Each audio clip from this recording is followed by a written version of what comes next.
Здравейте, казвам се Вихран Митев, основател съм на фундация Екологичен манифест Манеко от 2018 година. Фундацията, основната ѝ мисия е да повиши информираността на хората по теми свързани с климатичните промени, като се базира на екологичен манифест, който призовава човечеството да живее с по-малко изразходване на ресурси и енергия и с произвеждане на по-малко отпадъци. Като целта е да заживеем в един по-устойчив начин на живот и да се справим с повишаването на глобалните температури. Темата за намаляването на хранителните отпадъци и това къде да ги изхвърляме се оказа много важна и съществена и затова ми се иска да започна с обяснението и малко по-отдалеч. Искам да ви покажа къде се намира земеделието по линия на вредни емисии и за това какво разполагаме като земна територия, за да могат хората по-добре да си представят колко е важно да не изхвърляме храна. И затова сега влизам в няколко числа, които мога да ви представя и те са следните. Човечеството от промишленост произвежда 40% вредни емисии. Това са всички видове парникови газове, като най-вече въглероден диоксид и метан. Земеделието се нарежда на второ място. Вредните емисии, които се произвеждат, са 25%. Само чисто информативно споделям, строителството са още 20% и транспорта 15%. От земната повърхност, която е 29%, обитаемата част е 20%, от които за земеделие отиват 10%, за животновъдство 7,9%, за земеделски култури 2,3%.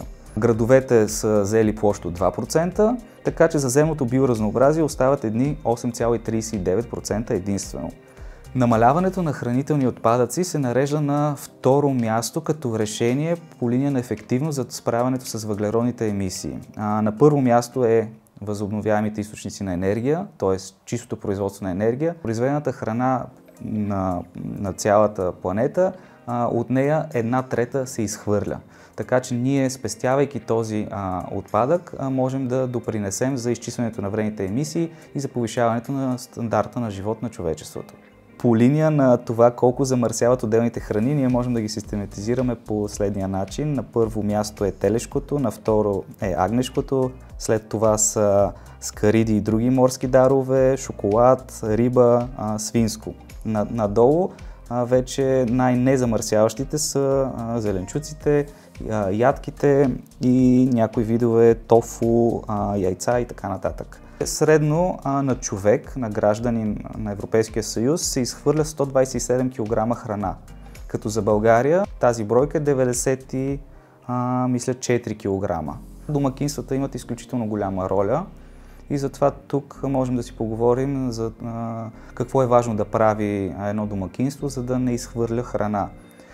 Това са няколко неща. Това е добре да си планира какво ще консумира. Също така е важно да се готви с ясната идея какво може да се изяде, за колко дни ще стигне, как ще бъде разнообразено и съответно, ако наистина се налага да бъде изхвърлена, тя може да бъде изхвърлена в компостери. Като хранителните отпадъци, които остават, в крайна сметка, аз изхвърлям на така наречените общностни или квартални компостери.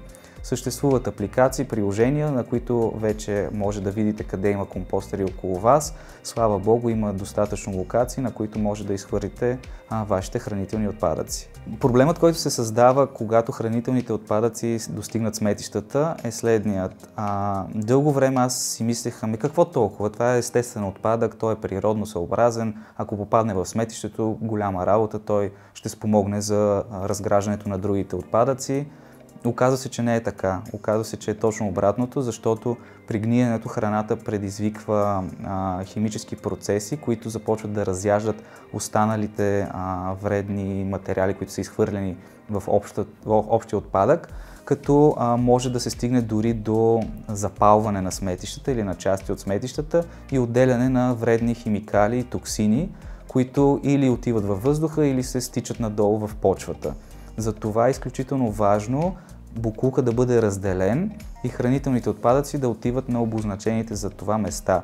Те са природно съобразни, те могат да отидат в компостери, могат да бъдат преработвани за торове, за почва и да бъдат връщани обратно в природата.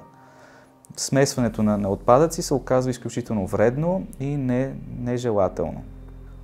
Когато ние поставим хранителните отпадъци в компостера, предварително събрани от нас, или ако имаме домашен компостер, храната се разгражда и с съответната преработка, която вече специалистите за поддръжка на компостери или хората, които са навлязли повече в темата, знаят, храната се превръща в тор, в пръст земя, която обратно може да се върне в земеделието, а може и просто да се върне в природата като подхранващ продукт за почвата. Това, което могат да направят хората по линия на намаляването на отпадъците от храна и намаляването на вредните емисии, съответно, е да консумират локално произведена храна, за която не е изразходено голямо количество транспорт да бъде вкарана от много далеч. Другото, което могат да направят, е да ядат сезонни продукти, които са характерни за сезона, в който се намираме.